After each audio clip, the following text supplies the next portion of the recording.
أنفسنا ومن سيئات أعمالنا من يهد الله فلا مضل له ومن يضلل فلا هادي له أشهد أن لا إله إلا الله وحده لا شريك له وأشهد أن محمدا عبده ورسوله يا أيها الذين آمنوا اتقوا الله حق تقاته ولا تموتن إلا وأنتم مسلمون اللهم صل وسلم وبارك على نبينا محمد وعلى آله وأصحابه ومن تبعهم بإحسان إلى يوم الدين أما بعد. Khatul iman, bapak-bapak, ibu-ibu, para masyayikh, para sesepuh yang semoga senantiasa dimuliakan Allah Subhanahu wa taala. Alhamdulillah, pada pagi ini dengan izin Allah Ta'ala kita bisa hadir. Dengan izin Allah kita bisa melaksanakan kewajiban-kewajiban, berharap akan rahmat dan kemurahan Allah. Mudah-mudahan segenap amal soleh yang bisa kita lakukan, baik yang besar maupun amal-amal yang kecil, yang sederhana, mudah-mudahan menjadi amal yang diterima oleh Allah Subhanahu wa taala. Khatul iman rahimani wa rahimakumullah. Pagi ini kita akan bersama-sama belajar tentang beberapa persoalan yang sangat penting, yakni bagaimana agar kita tidak ditinggalkan oleh Allah Ta'ala. Satu bencana yang sangat mengerikan, satu musibah yang sangat besar bila seseorang ditinggalkan oleh Rabb-nya. Ketika seseorang ditinggalkan oleh Rabb-nya, maka apa yang terjadi? Apa yang dia bisa miliki, apa yang biasa dia lakukan?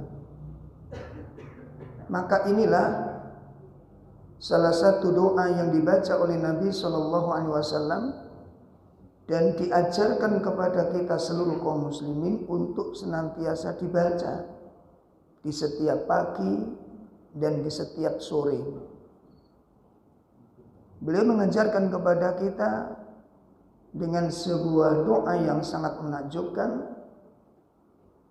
Ya Hayyu Ya Qayyum bi rahmatika astaghis aslih li sya'ni kullah wala takilni ila nafsi tarfata aini. Ini Nabi SAW, sosok manusia terbaik, iman yang terbaik, Nabi yang terbaik, bahkan dikatakan Sayyidul Mursalin, yang sudah tidak bisa diragukan lagi keimanan, ketakwaan dan konsistennya. Namun beliau berdoa kepada Allah, wala takilni, ya Allah jangan kau serahkan aku kepada diriku sendiri. Coba kita renungkan kalimat ini, wala takilni ila nafsi, jangan engkau tinggalkan aku, jangan engkau serahkan aku kepada diriku sendiri. Artinya apa? Jangan kau tinggalkan aku ya Allah, tarfata ainin, walaupun cuma sekejap mata, bukan satu hari, bukan 2 hari, bukan 1 bulan, bukan 1 tahun. Jangan kau tinggalkan aku walaupun cuma sekejap mata. Itu artinya apa? Manusia itu gak punya kekuatan apa-apa ketika Allah tinggalkan. Tidak memiliki daya, tidak memiliki kekuatan. Nah ini, oleh karena itu agar kita tidak ditinggalkan oleh Allah Subhanahu wa taala, maka harus kita perhatikan beberapa persoalan. Jamaah sekalian, kalau kita ditinggal teman, mungkin kita bisa mencari teman yang lain, bahkan bisa lebih baik dari teman yang meninggalkan kita. Atau bahkan ketika kita ditinggalkan pasangan, bisa jadi kita mencari pasangan bisa lebih cepat, bisa lebih baik dari pasangan yang meninggalkan kita. Atau bahkan ditinggalkan oleh anak yang melahirkan, yang dilahirkan oleh istri kita. Kita bisa mendapatkan anak-anak, walaupun anak angkat bisa lebih baik dari anak kandungnya. Tapi ketika kita ditinggalkan oleh Allah, kemana engkau mencari Allah selain Dia?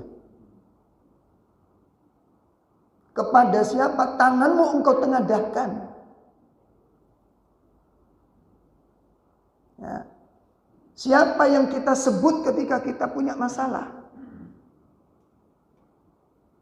Siapa yang dimintai tolong sewaktu-waktu? 24 jam kita meminta kepadanya, dipersilahkan olehnya. Tapi ketika Allah tinggalkan, apa yang bisa kita lakukan? Nah, oleh karena itu, maka di antara sebab ini yang kita dua sisi sekalian, ya, yang menjadi sebab kenapa seseorang ditinggalkan oleh Allah Subhanahu wa taala, dan ini membuka rahasia kita selama ini yang mungkin tertutupi oleh semangat kita, tertutupi oleh akal-akal kita, tertutupi oleh logika kita. Apa itu? Kenapa umat ini dikuasai oleh orang kafir? Ini sebabnya. Ini salah satu sebabnya. Yang kadang kita nggak menjangkau dengan logika, karena ketutupan dengan logika tadi. Mari kita lihat dua hadis, dua penjelasan dari manusia termulia ini, dari Nabi Shallallahu Alaihi Wasallam. Pertama, yang menyebabkan kita ditinggalkan oleh Allah Subhanahu Wa Taala adalah ketika kita bergantung kepada selain Allah, bergantung kepada selain Allah. Nah, sebagaimana telah dijelaskan oleh Nabi Sallallahu Alaihi Wasallam dalam sebuah hadis yang diriwayatkan oleh Imam Ibnu Majah. Beliau bersabda, "Man 'allaqa syai'an wukila ilaih." Man 'allaqa syai'an, barang siapa yang bergantung kepada sesuatu, ya, maka wukila ilaih, dia akan diserahkan kepada sesuatu tersebut. Masya Allah.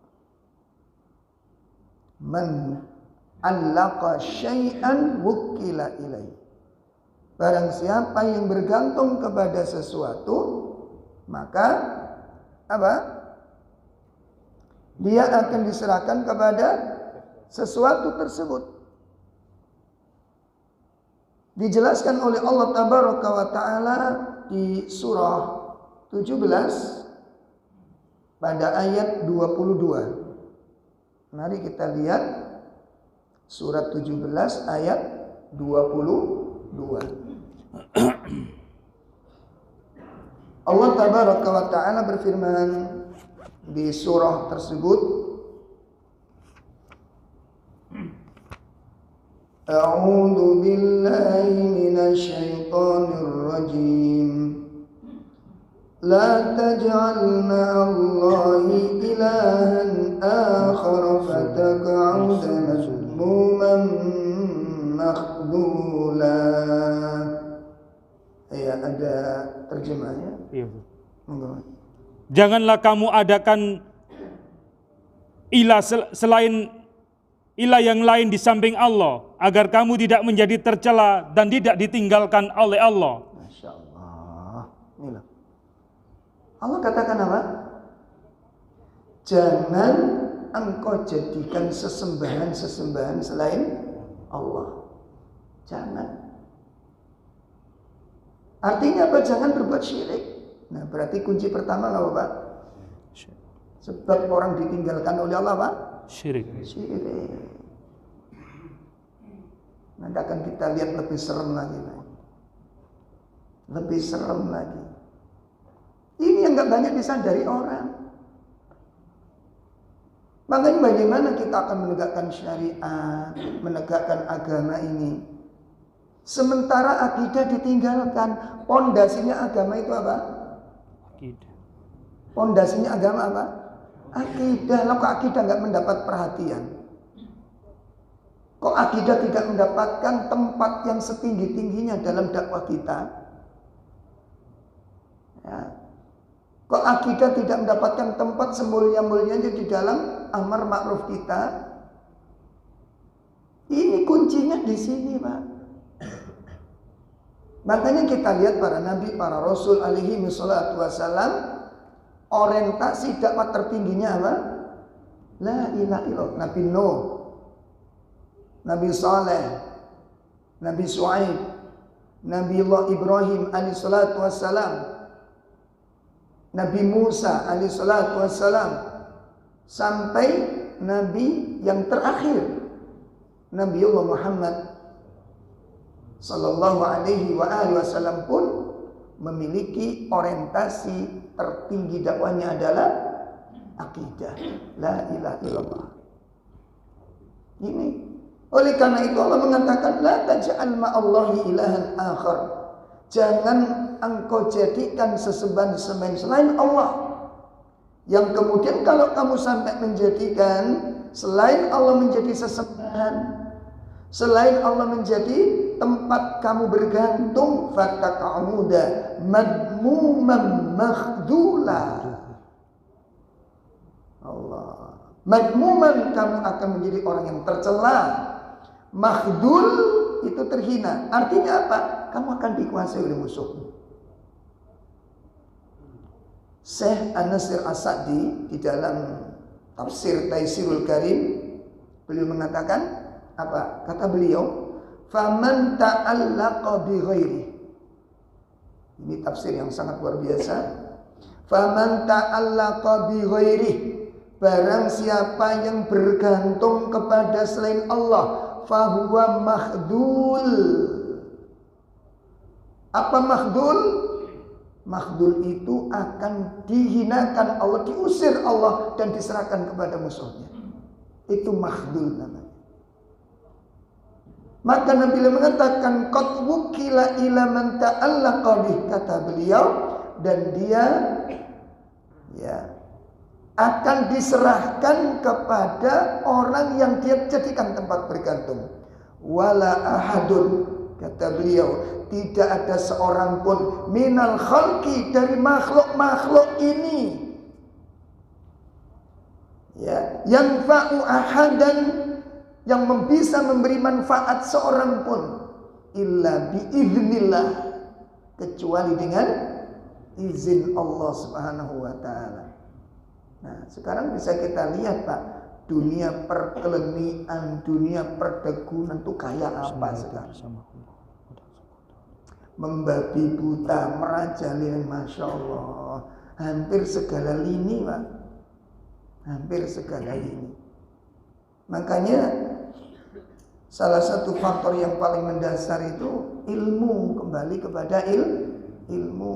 Nah, karena masyarakat nggak punya ilmu, Masya Allah, jenengan lihat ini. Cuma kan istilah dukun itu sekarang itu sudah mulai langkah, gitu aja istilahnya, Pak. Cuma diganti merek, benar. Kalau orang-orang yang perlente, para pengusaha, itu bukan dukun, guru spiritual. Itu istilah. Orang-orang para cendekia, orang-orang para pemikir, itu bukan guru spiritual, tapi paranormal. Mereka wis beda maneh. Nanti kalau orang-orang pertengahan, ya antara kota dengan desa, itu disebut wong pinter. Siji maneh wisan. Engko rodok mlebu nang desa titik wong tuwa. Kewampung blesek dukun. Berapa istilah tadi? Ada apa saja? Satu dukun, wong pinter, terus ana wong tuwa, terus paranormal, terus nah 5 istilah ini Pak, 1 madhab. Pun jelas dengan. Dan kata para ulama, barang siapa yang masuk di areal ini, akal cerdasnya itu akan hilang. Paham kan? Orang yang masuk areal ke dalam perkara tersebut, akal cerdasnya itu akan hilang. Walaupun S1, S2, S Lilin. apa ya, hilang akal cerdasnya. Kacang hijau. Kalau sudah masuk ke dalam areal kesyirikan, dijamin Pak, dijamin akal sehatnya akan hilang. Ya gimana tidak? Jenengan lihat, hadis ini kan sebenarnya berkaitan dengan masalah jimat. Itu kalau kita lihat, Masya Allah, semua pegawai, pekerja, apalah apa ya, ngomong pejabat kurang enak. Hal-hal seperti itu identik dengan yang namanya perkelenian. Cuma istilah-istilah yang dipakai itu yang beda. Ada yang meminjam bahasa-bahasa Islam. Masya Allah, itu kalau diungkap, Masya Allah Pak. Nah ini, nah kalau kita lebih cerdas lagi, orang yang punya jimat, katakan apapun lah itu istilahnya, kalau dipikir-pikir dengan pikiran yang jernih, yang pelan, yang santai, yang segar, itu baru ketemu. Orang yang punya jimat itu dia bersandar kepada siapa? Dalam jimatnya. Padahal sebenarnya dia yang menjaga jimatnya. Jangan sampai jimatnya itu kabur. Hah? Ketelesut. Jangan sampai jimatnya hilang. Yang jaga siapa? Dia. Tapi jenengan bergantung pada siapa? Jimat. Ainal akal. Mana akal cerdasnya? Astagfirullahaladzim. Nah ini. Oleh karena itu beliau mengatakan orang yang bergantung kepada selain Allah, Allah akan serahkan dia kepadanya, makhdul, dan dia akan dihinakan oleh Allah Subhanahu wa taala. Dia akan dihinakan oleh Allah Subhanahu wa taala. Maka beda dengan orang-orang ahli tauhid ketika keluar rumah. Ketika keluar rumah apa yang dibaca? Bismillahirrahmanirrahim. Tawakkaltu 'ala Allah, la haula wala quwwata illa billah. Ini ahli tauhid. Ya. Ketika dia keluar rumah, dia bergantung kepada Allah Subhanahu wa taala, dia bersandar kepada Allah Subhanahu wa taala. Nah, ini dalil pertama yang menunjukkan tentang dampak buruk ketika orang ditinggalkan oleh Allah Subhanahu wa taala. Kemudian dalil yang kedua, yang ini yang lebih mengerikan dari yang saya sampaikan, di dalam sebuah hadis yang diriwayatkan oleh Imam Ibnu Majah dari sahabat Ibnu Umar radhiyallahu an, dan hadis ini dinyatakan sahih oleh para ulama. Di situ Nabi menyebutkan ada 5 musibah yang akan menimpa umat ini. Beliau mengatakan, ya ma'syarul muhajirin, wahai orang-orang muhajirin, ya, khisalin khams, ada 5 perkara, idza tulitum bihinna, yang nanti satu saat kalian akan terjatuh ke dalamnya. Wa a'udzu billahi an tudrikuhunna, dan aku berlindung kepada Allah agar kalian tidak masuk di dalam 5 fitnah ini. Apa 5 fitnah itu? Salah satunya Rasulullah SAW menyebutkan lam yanqudu ahdallahi wa ahda rasuli. Perhatikan. Dan apabila umat ini telah merusak perjanjian dengan Allah dan Rasulnya, ya, dan tidaklah umat ini merusak perjanjian dengan Allah dan Rasulnya, ya, illa sallatallahu alaihim aduwan min ghairihim, melainkan Allah akan serahkan umat ini kepada musuh mereka selain dari kaum mereka. Dengarkan hadis Nabi ini. Barang siapa yang telah merusak perjanjian dengan Allah dan Rasulnya, maka Allah akan serahkan umat ini, urusan umat ini kepada siapa? Musuhnya. Kepada musuhnya. Lalu fa'akhadu ba'da ma fi aidihim, dan musuh-musuh itu akan mengambil sebagian apa yang telah dimiliki oleh orang-orang muslim ini. Ini faktor. Berarti kalau ada umat Islam lalu kemudian dikuasai oleh musuhnya, sebab utamanya nopo? Mereka telah merusak perjanjian dengan Allah dan Rasul. Perjanjian dengan Allah dan Rasul ini kenapa? Kita punya perjanjian dengan Allah apa enggak? Napa perjanjian ini? Napa perjanjian ini? Mentauhidkan Allah. Itu kita rusak. Lah rusaknya tauhid itu dengan apa? Perbuatan syirik yang dilakukan oleh manusia. Jadi perbuatan syirik-syirik yang dilakukan oleh manusia itu yang kemudian menjadikan apa? Rusaknya perjanjian dengan Allah dengan kalimat yang sudah kita teguhkan, asyhadu an la ilaha illallah wa asyhadu anna muhammadar rasul. Ini rusak. Ini rusak gara-gara perbuatan kesyirikan dan penyimpangan beribadah ya, ikhtilafu ala sunnah, di dalam beribadah menyelisihi sunnah. Maka ini yang menjadi sebab kenapa umat ini ditinggalkan oleh Allah Subhanahu wa taala, lalu diserahkan kepada para musuhnya. Ini soalannya. Maka kita jangan menggunakan logika di dalam menghadapi tentang tipu daya musuh. Musuh itu punya hak untuk menyiarkan akidahnya. Musuh punya hak untuk menyebarkan keyakinannya. Dan kita punya kewajiban di dalam menjaga keyakinan ini. Ini yang pertama yang harus kita perhatikan. Nah, oleh karenanya, makanya kalau kita ingin dimenangkan oleh Allah, dijaga oleh Allah, dimuliakan oleh Allah, dijauhkan dari penguasaan musuh, ya, dijauhkan oleh penguasaan musuh, dari tipu dayanya, maka hendaknya kita jaga. Apa poin pertama PR kita? Agar kita dijaga oleh Allah Ta'ala, agar kita tidak ditinggalkan oleh Allah, menjaga istiqomahnya iman dan akidah. Menjaga istiqomahnya iman dan akidah ini. Allah sebutkan dan Allah janjikan di dalam kitabnya. Mari kita lihat apa yang akan Allah janjikan kepada orang yang menjaga akidah dengan baik ini. Kita buka surat An-Nur ayat 55. Surat 24 ayat 55.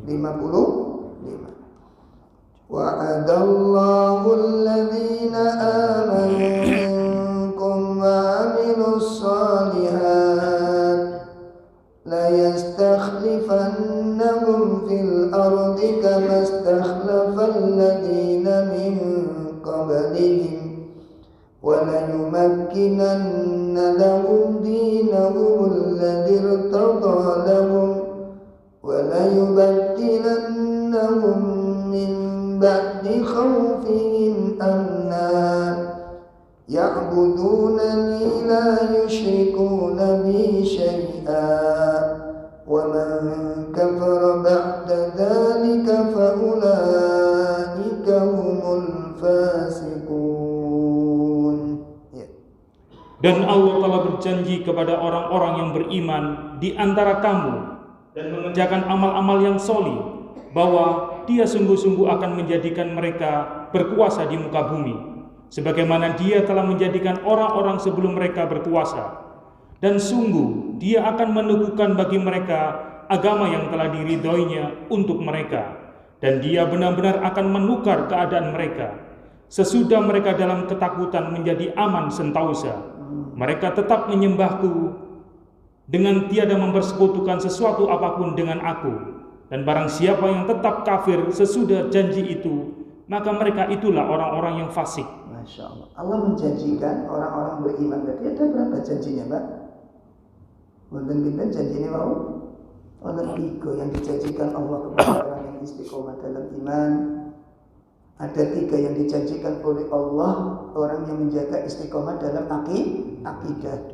Apa janji Allah tadi? Mari kita lihat. Wa'adallahu alladhina amanu minkum wa 'amilus shalihat. Allah menjanjikan. Yang janjikan siapa? Kalau Allah yang janji gimana? Pasti. Kalau Allah yang janji gimana? Pasti akan dilakukan oleh Allah.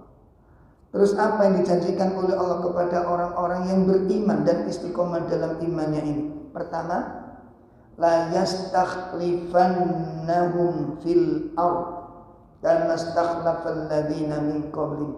Allah akan menjadikan umat ini dimaksud siapa?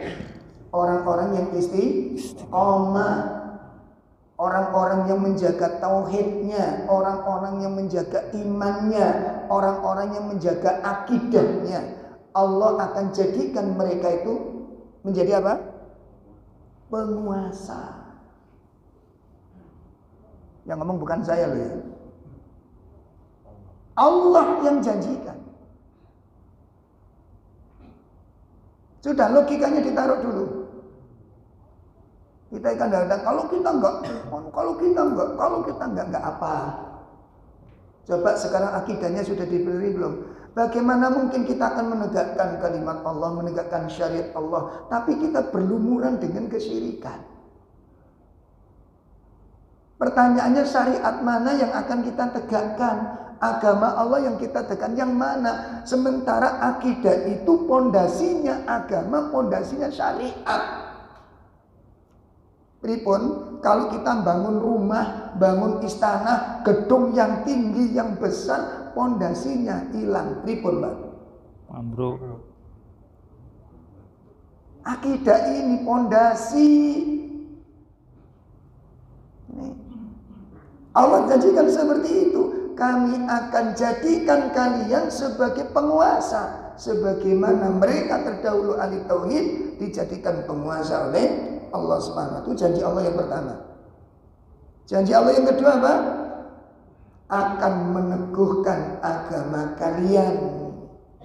Agama ini akan menjadi sumber segala pelajaran ilmu dari sisi segala ilmu. Agama akan menjadi acuan orang di dalam mencari jati diri. Agama akan menjadi sorotan utama untuk membangun peradaban. Agama akan menjadi acuan untuk membangun kemajuan, untuk meningkatkan potensi SDM manusia. Agama bukan seperti sekarang agama menjadi kambing hitam, walaupun ibadah kurban sudah selesai, tetap jadi kambing Hitam. Nggak ada izahnya, nggak ada wibawanya. Semua orang bisa berbicara tentang agama. Ini masalahnya. Yang ketiga apa janji Allah? Allah akan merubah. Wala yubaddilannahum. Allah akan mengganti keadaan umat ini min ba'di khaufihim amna, dari setelah ketakutan, diliputi kecemasan, diliputi oleh kekhawatiran. Allah jadikan, Allah ganti mereka dengan keadaan yang aman. Syarat utamanya apa kata Allah? Ya'budunani wala yusyrikuna bi syai'an. Hendaknya mereka tetap beribadah kepadaku dan tidak menyekutukan aku dengan sesuatu apapun. Sudah kita penuhi nih, insyaallah. Ayo dakwah-dakwah kita, kajian-kajian kita betul sudah mengarahkan betul. Orientasi tertingginya adalah dakwah tauhid. Ini Pak. Ini yang pertama yang harus kita camkan baik-baik. Oleh karena itu, mari kita simak nasihat terakhir yang disampaikan oleh Al-Imam Ibnul Qayyim rahimahullah ta'ala. Beliau mengatakan, Tallahi ma'adaka alaika al-aduwu illa ba'da anta wala ankal wali. Apa kata Imam Ibnul Qayyim? Demi Allah, Tidaklah kalian dikuasai oleh musuh kalian, ditangkap oleh musuh kalian, dipenjara oleh musuh kalian. Itu tidak lain illa ba'da antawala ankal wali. Itu tidak lain setelah al-wali. Siapa al-wali? Allah sang maha pelindung telah meninggalkan kalian. Setelah itu kamu dikuasai oleh musuh kalian. Sambung jelas nih. Jadi kalau kita dikuasai musuh kita, bukan berarti musuh kita itu yang paling kuat, bukan, Pak. Saya kan pernah cerita, kalau jenengan lihat bangunan, tiangnya dimakan rayap, ya, kemudian kayu-kayu jendela dihabisin rayap, pintu-pintu dimakan rayap, ada nggak yang komentar? Ngapunten sangat sak bodoh-bodohnya orang, pernah nggak ada komentar? Iki rayapnya hebat gitu. Hah? Ada yang komentar begitu kira-kira? Kalau ada meja kursi dimakan rayap, tempat tidur dimakan rayap, sak jahil-jahilnya orang, ada nggak kira-kira yang komentar? Iki rayapnya hebat ini. Ada yang komentar begitu, Pak? Kalau kita melihat peristiwa-peristiwa itu, komentarnya apa coba? Iya. Hah? Dan lihat yang rumah dimakan rayap, reng posok dimakan rayap, pintu dimakan rayap, jendela dimakan rayap, dipan dimakan rayap. Komentarnya apa? Hah? Komentarnya apa? Yang dikomentari kayunya apa rayapnya? Kayunya yang gak berkualitas. Coba kita lihat sekarang kualitas umat ini. Ayo kita simak kualitas umat ini kayak apa. Itu kunci, Pak. Itu kunci. Akidahnya umat kayak apa ini? Makanya ketika lihat bagaimana para sahabat radhiyallahu anhum ajmain melafadzkan dua kalimat syahadat, menyatakan diri masuk Islam. Seorang budak yang namanya Bilal bin Rabah, begitu terdengar dia masuk Islam, geger itu Mekah itu. Padahal yang masuk Islam siapa? Budak. Budak. Geger itu Mekah itu. Bayangin. Kenapa? Karena dengan masuknya Bilal itu menghebohkan seluruh majikan-majikan dari perbudakan itu. Ya. Dikasih model apa saja nggak tertarik, bayangin. Sampai mau dibebaskan. Sekarang cita-cita tertingginya budak itu apa? Bebas. Dimerdekakan. Kemerdekaan dirinya sudah disiapkan oleh majikan. Ditawari merdeka.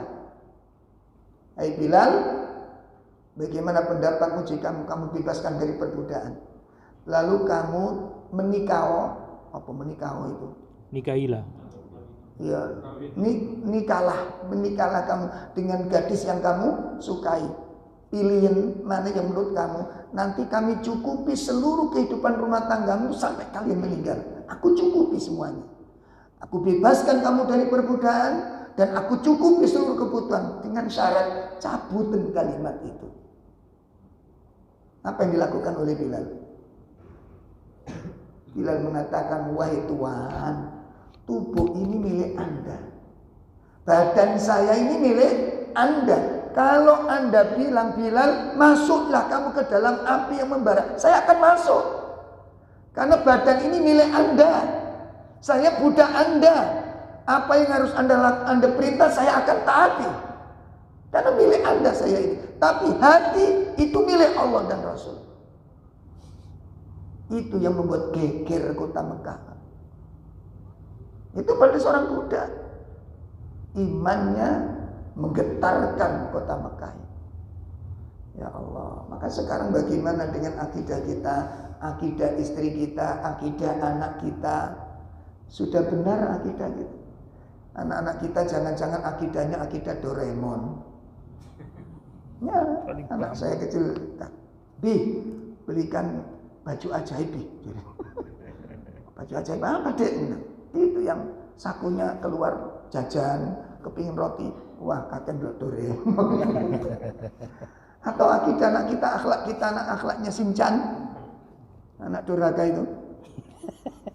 Mama, Rocky mama dilorot. Astagfirullah. Ayo coba dievaluasi tentang akidah dan iman kita. Itu kuncinya Pak. Apabila kita tidak ingin ditinggalkan oleh Allah, apabila kita tidak ingin diserahkan urusan ini kepada musuh kita, maka jagalah iman dan jagalah akidah ini. Iman akan ditolong oleh, jangan gunakan logika, jangan gunakan logika. Makanya saya tanyakan, Nabi Ibrahim di dalam menghadapi kekejaman Namrud punya berapa pasukan Nabi Ibrahim? Tidak ada. Punya berapa pasukan Nabi Ibrahim? Tidak ada. Lalu yang mengalahkan Namrud siapa? Allah. Bukan Nabi Ibrahim. Itu yang kecongkaan kita kadang-kadang. Kita akan lawan, kita akan kalahkan. Punya apa kita kalau akidah kita bermasalah? Coba perhatikan, ini kisah-kisah yang kita tinggalkan. Nabi Musa menghadapi Fir'aun. Waktu perang yang dikejar-kejar siapa? Nabi Musa apa Fir'aun yang dikejar-kejar? Nabi Musa. Nabi Musa. Itu menunjukkan Nabi Musa kan kalah dalam peperangan tersebut. Tapi ujung akhir ceritanya yang menang siapa? Nabi Musa. Nabi Musa. Yang hancur siapa? Pertanyaan saya, siapa yang menghancurkan Fir'aun? Oh, bukan Nabi Musa. Bukan Nabi Musa. Itu kesombongan kita hari ini. Kita lawan mereka. Punya apa? Namrud, ketika Nabi Ibrahim ditangkap, dia dibelenggu, dirantai. Yang menghancurkan Namrud siapa? Allah. Dengan pasukan apa? Lalat. Allah. Kita yang kesombongan ini kita hari ini. Kita tinggalkan Allah, kita tunjukkan kita. Allah lepaskan, apa yang terjadi? Babak belur kita. Menjadi tumbal, menjadi fitnah, menjadi ajang Na'udzubillah min syarri dzalik. Oleh karena itu mari kita perbaiki agar umat ini memiliki wibawa, agar agama ini memiliki izzah, tidak menjadi bahan penghinaan, menjadi barang olok-olokan yang sebagaimana sekarang sedang terjadi. Perbaiki iman, perbaiki akidah. Allah tolong ini. Allah tolong. Sudah ya? Tadi yang sudah disebutkan di dalam surat apa Pak? An-Nur. Di mana Allah menjanjikan kepada orang-orang yang beriman dan orang-orang yang menjaga ketauhidannya, umat akan dijadikan penguasa oleh Allah Ta'ala. Ayo kita perbaiki ini. Ya. Dan kalau saya kumpul dengan teman-teman di perkampungan, di tempat-tempat teman-teman dagang, sampai yang namanya dagang tahu tekmil. Iya gak, nek jane saiki dodol gak sok mentahan Mas. Lho, sampe kan dodol matengan. Ngerti mentahan, Mbak? Mentahan itu enggak pakai syarat. Ngerti enggak pakai syarat? Iki kudu dijelasno maneh iki soalnya. Iya kan? Artinya pakai syarat itu apa? Diisi. Lho ngono, Pak. Ono sing dikepyok uyah, ono sing wis macem-macem. Gak iso masa iki dodol mentahan, padahal dodol kopi wedang dek. Berarti kan matengan mestinya dia. Tak guyon sampean kan dodol matengan, duduk ngono karepe tadi. Dodol mentahan ku gak pakai syarat-syarat teko wong pinter gak iso saiki. Itu dari kelas kecil, Pak. Itu belum yang kelas gede. Oh, sampai ada temen, Masya Allah, mulai cilik, mulai kecil, mulai lahir procok, itu harus didulang Quran hadis nih. Mulai kecil, cekelan ini Quran hadis, ngajinya sudah Quran hadis. Begitu ingin mencalonkan diri sebagai sosok kepemimpinan, la haula wala quwata illa billah, ada 5 orang pinter. Bukan orang pinter bahasa Inggris, bukan. Bukan ilmu tajwid, bukan pinter bahasa Arab, bukan pinter tafsir. Kenapa? Salah satu yang menjadi dekengan pendekengnya itu teman akrab saya. Yang menjadi wong pinter itu mah. Nah, teman Qadarullah karena tangan kanannya itu teman ngaji cerita, Ustaz, saya kenal Gus ini dari daerah Prambon. Yo kenal banget wong itu ngaji bareng saya. Itu lho Pak, iman itu belum tentu terjaga dengan baik kalau nggak dirawat dengan baik. Tergelincir Pak. Ngaji sama saya bareng satu bangku dengan saya, satu ustadz dengan saya, dan kecerdasannya jauh di atas saya. Ya cerdas beliaunya. Ketika saya baru ngaji tafsir Mufradat niku, beliau sudah ngaji tafsir Ibnu Abbas. Ketika saya mulai menginjak kitab tafsir Ibnu Abbas, beliau sudah memegang tafsir Ibnu Katsir. Ketika saya baru beli kitab Bukhari, beliau sudah ngajar kitab Fathul Bari, syarahnya Bukhari. Luar biasa akidahnya, kalau ngajar enaknya luar biasa. Tergelincir karena suatu ujian. Sekarang menjadi dai untuk mengajak dalam kesyirikan. Itu haluan Pak Sudah. Makanya yang muqallibal qulub, gak usah sombong, gak usah ndaki, gak usah kemelinti. Hati itu milik Allah. Berubah sekarang. Nah itu yang hafal dalil-dalil gak karo-karo pemane kula bersama kapate apal. Makanya nggak usah menyombongkan diri, nggak usah ujub kepada orang lain pun. Ini poin pertama yang menyebabkan kenapa umat ditinggalkan oleh Allah Subhanahu Wa Taala. Benahi tauhidnya, benahi akidahnya, kita akan dijaga oleh Allah Taala. Yang kedua, apa yang menyebabkan umat ini ditinggalkan oleh Allah?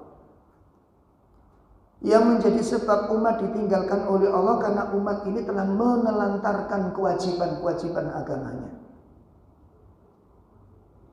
Umat ini telah menelantarkan apa? Kewajiban-kewajiban agamanya. Rasulullah Shallallahu Alaihi Wasallam telah menyatakan dalam sebuah hadis yang diriwayatkan oleh Imam At-Tirmidzi, di mana Nabi mengatakan ikhfadillah yakfadka. Jagalah Allah, niscaya Allah akan menjagamu. Masya Allah. Jagalah Allah, niscaya Allah akan menjagamu. Dijelaskan oleh Imam Ibnu Rajab, yang dimaksud jagalah Allah itu bagaimana? Kok Allah dijaga? Nah, makanya kan ada seorang dai ternama, terkenal. Allah itu nggak butuh dijaga. Ngapain kita jaga Allah? Itu menunjukkan satu kemungkinan dia punya kitab tapi nggak pernah dibaca. Kemungkinan. Sebab kalau dia baca itu pengertiannya bukan begitu. Lah yang nyuruh itu Allah Pak. Ya ayyuhalladzina amanu kunu ansarallah.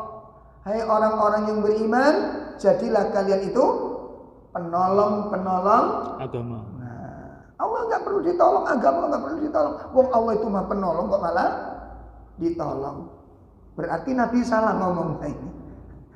Yang ngomong siapa? Allah di dalam firman-Nya. Nanti bisa dilihat di dalam surat As-Saff. Ya, surat 661 ayat 14 itu ayat terakhir itu. Hai orang-orang yang beriman, jadilah kalian penolong-penolong agama Allah. Yang nyuruh siapa? Nah, itu. Kemudian dikuatkan oleh hadis Nabi SAW dalam kitab Arba'in Nawawi, hadis yang ke-19. Nabi mengatakan kepada sahabat Ibnu Abbas, "Ikhfatillah yakfatka." Jagalah Allah, niscaya kamu akan dijaga oleh Allah. Nah, yang dimaksud jagalah Allah ini gimana pengertiannya? Sahabat Imam Ibnu Rajab mengatakan ada 4 poin yang perlu kita jaga di dalam agama ini. 1, tentang apa? Yang pertama tentang huquqahu, hak-haknya Allah. Itu berarti masalah akidah, jaga. Akidahnya dijaga. Anaknya dipastikan diajak ngaji, dideketi. Wah ini loh Ustaz, ditungak nih. Gak boleh anak diumbar, itu gak boleh. Petik nek gak mulai didoleki. Lho nggih mboten? Apa marip-marip begitu petik gak mulai didoleki. Doleki apa pada jagoku ilang. Terus ada kalanya bapak-bapak lebih senang melatih burung-burungnya, bersiul, melafatkan ini dan itu. Nanti kalau sudah bicara mahal. Tapi kalau ngelatih anak diri gak tahu gelem, celukno guru liya. Niki wong tua model opo ngeten iki. Sudah kita tunaikan tugas kita sebagai orang tua. Tolong dicamkan Pak, ini yang banyak kita tinggal. Yang pertama huquq, hak-haknya Allah dijaga. Yang kedua apa? awamirahu, perintah-perintahnya Allah, kewajiban-kewajiban dari Allah jagan. Nah, yang dimaksud menjaga, tunaikan. Seperti Allah mengatakan, hafidhu, gimana? Jagalah oleh semua kalian semua akan sholat kalian. Allah perintahkan kita untuk menjaga sholat. Contohnya, yang perlu dijaga apa sholat ini? Lalu bagaimana cara menjaga sholat? Apa seperti menjaga toko begitu? Pengertiannya tidak demikian. Sebenarnya, Mas, dijogo Mas, mulutnya Mas. Jogo mulut itu piye? Sik, tak kacoan ini. Apa jaga mulut itu gimana? Di kerangkeng. Jaga mulutnya Mas, jaga bicaranya. Itu ada pengertian kan begitu. Orang yang cerdas nggak usah diterjemahkan lagi gitu. Maka di dalam menjaga perintah Allah itu jelas dengan apa? Pelaksanaan, tunaikan. Coba perhatikan. Apakah kita sudah menjaga sholat kita? Satu, waktunya. Sudah betul-betul dijaga waktunya. Yang kedua, jamaahnya. Jangan sampai nggak jamaah kalau memang nggak ada udzur syar'i. Sudah betul dijaga itu? Loh, kita kadang-kadang gerak jalan mau dijamak kok. Loh gimana? Ustaz, gimana Ustaz hukum menjamak kosor? Nonton apa? Ngawal anak pulau gerak jalan. Ya mungkin sampai kalau safar. Ini gimana ini? Kadang-kadang iring manten aja nggak sholat. Coba kita lihat bapak belur ibadahnya ini, Pak. Itu bisa dihitung dengan jari orang-orang yang komitmen menjaga sholatnya dengan baik itu. Bisa dihitung dengan jari. Astagfirullah. Ini akan umat yang akan ditolong oleh Allah Ta'ala. Dan kita berteriak, kita akan bela, kita akan coba lihat istri kita gimana sholatnya. Sudah tepat waktu? Saling komunikasi, Pak. Nah, coba di kantor, ditelepon istrinya, Dik, waktunya zuhur sudah sholat belum? Ayo nang sholat. Diingatkan demikian istrinya. Dulu waktu pacaran malah ngilangatkan. Waktunya sholat, Masya Allah. Waktunya zikir pagi petang, Masya Allah. Waktu pacaran sudah jadi ngeletak kabeh. Ini awamirah dijaga ke perintah-perintah Allah. Yang ketiga apa? Nawahiyahu, larangan-larangan Allah dijaga. Sekarang enggak boleh bahas larangan. Ini haram, ini enggak boleh. Titik-titik enggak boleh. Makanya ada orang paling gregetan ngaji banyak larangan itu. Saya itu sebenarnya seneng mas ngaji. Namanya ngaji Ustaz iku sembarang ngalir gak boleh. Ada yang begitu enggak? Iya. Ada? Banyak. Rumah nih Pak. Jadi kan kalau dengar larangan, jangan lihat bentuk larangannya, kelihatan yang larang siapa, gitu loh. Yang larang itu, kalau ternyata yang larang Rasul, apa jenengan berani membolehkan? Udah itu aja. Oh ada Ustadz, Nabi mbok bandingno karo Ustadz piye to? Iki Nabi yang larang ku Nabi, Ustadz piye to? Halo? Tapi Ustadz, enggak, iki larangan teko sapa sih? Nabi. Nah terus, tapi Ustadz, kok Ustadzmu mbok bandingno? Ayo ikhwan rahimani wa rahimakumullah. Ibnu Abbas pernah teriak dengan kemarahan. Ibnu Abbas pernah berteriak dengan kemarahan. Apa?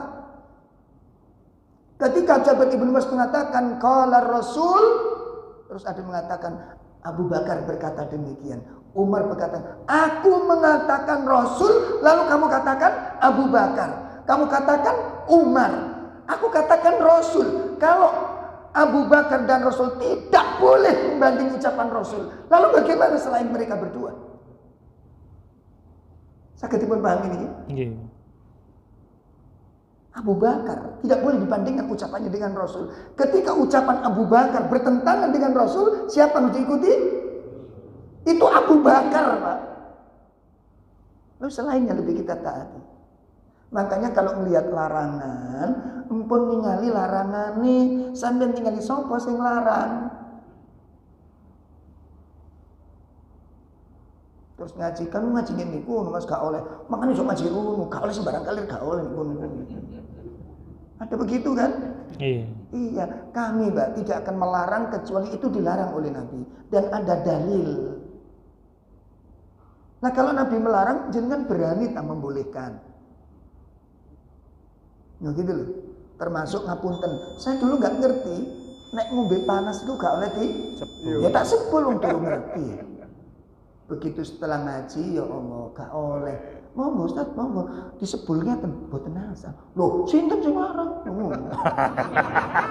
Begitu sampai kata Nabi, loh, lo niki ngaji kecilik Ustaz. Ngaji kecilik. Wis, ngajimu nggo kitab apa ngrumu?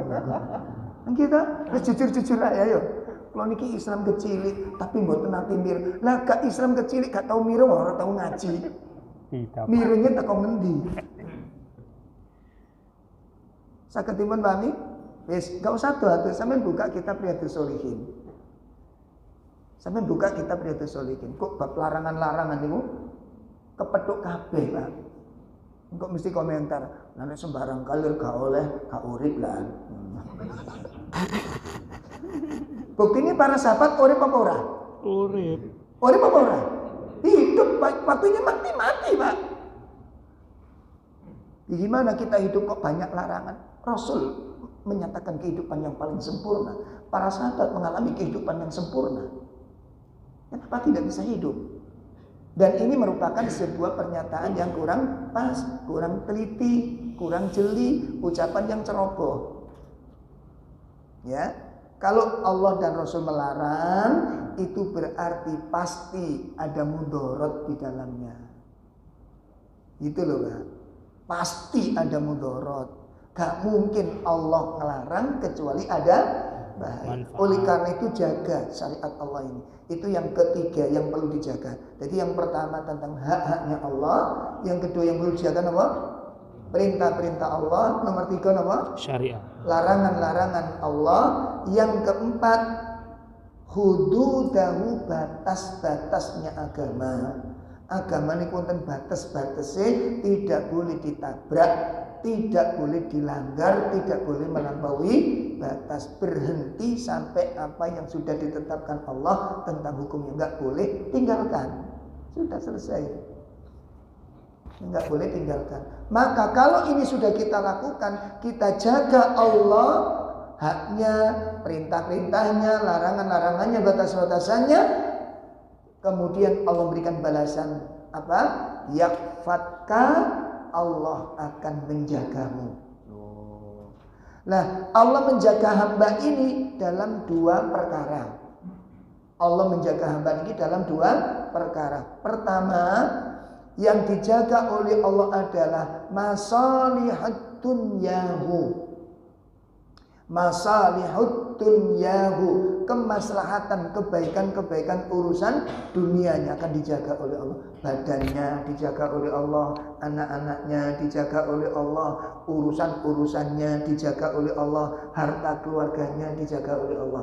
Jaga dulu agama Allah ini, maka kita akan dijaga oleh Allah. Itu yang pertama. Yang kedua, yang akan dijaga oleh Allah terhadap hambanya ini adalah Allah akan menjaga iman kita. Allah akan menjaga iman kita sehingga pada saat detik-detik menentukan, saat kita menjelang kematian, iman itu tetap dijaga oleh Allah di hati kita, sehingga ketika iman itu ada di dalam hati kita dan pada saat itu Allah mencabut ruh kita, mengambil nyawa kita, maka kita diwafatkan di atas iman. Itu dijaga oleh Allah. Nah, ini poin yang kedua. Menjaga apa tadi? Amalan-amalan wajib sehingga kita akan dijaga oleh Allah. Makanya sedikit aja Pak, coba bapak-bapak punya kecemburuan nggak pada suami istrinya, ibu-ibu lihat suaminya ya sudah terbiasa ke masjid apa belum, anak-anaknya sudah betul-betul menjaga sholat 5 waktunya ini, sudah dipastikan anak-anaknya demikian. Ini menjaga agama Allah, baru kita akan dijaga oleh Allah nanti. Baik. Nah, bapak-bapak, ibu-ibu sekalian, dan masih banyak sebenarnya ini. yang harus kita tunaikan. Di antaranya apa? Selalu menolong saudara.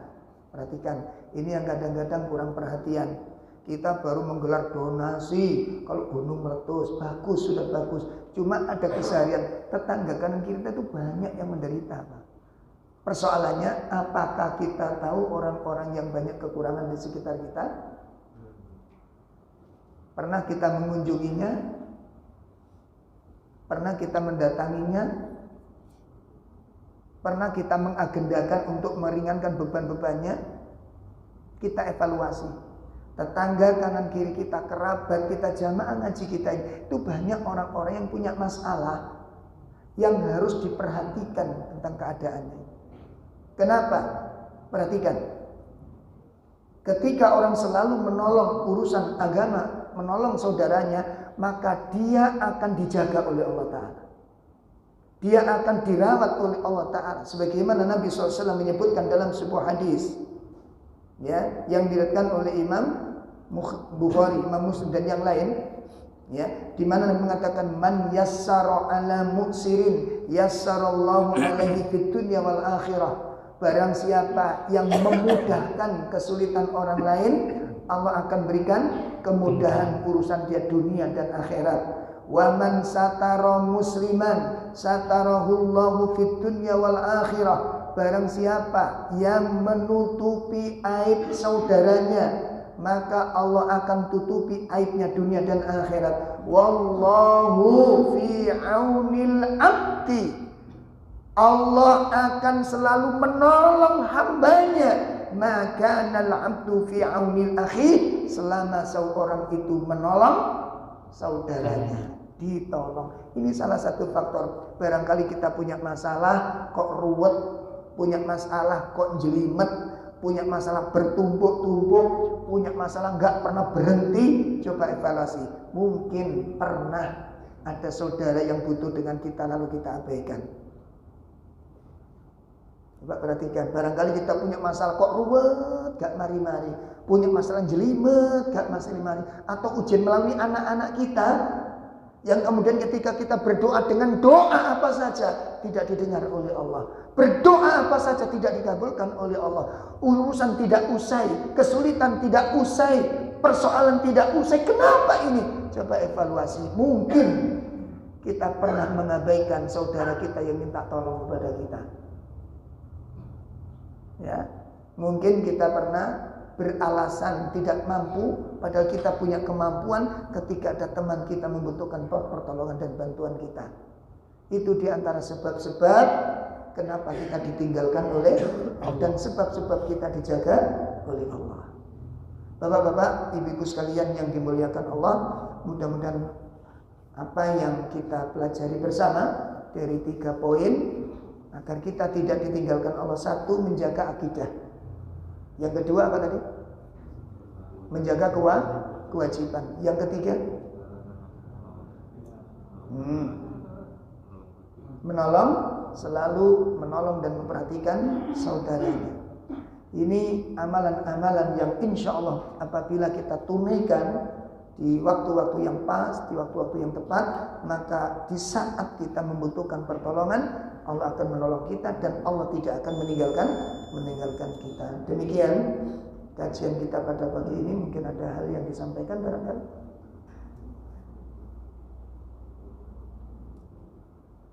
Kalau ada yang perlu disampaikan, silahkan, monggo. Baik, kalau memang tidak ada, jangan dipaksakan. Kita cukupkan dengan kafaratul majlis. Subhanakallahumma wa bihamdika asyhadu an la ilaha illa anta astaghfiruka wa atubu ilaik. Assalamualaikum warahmatullahi wabarakatuh.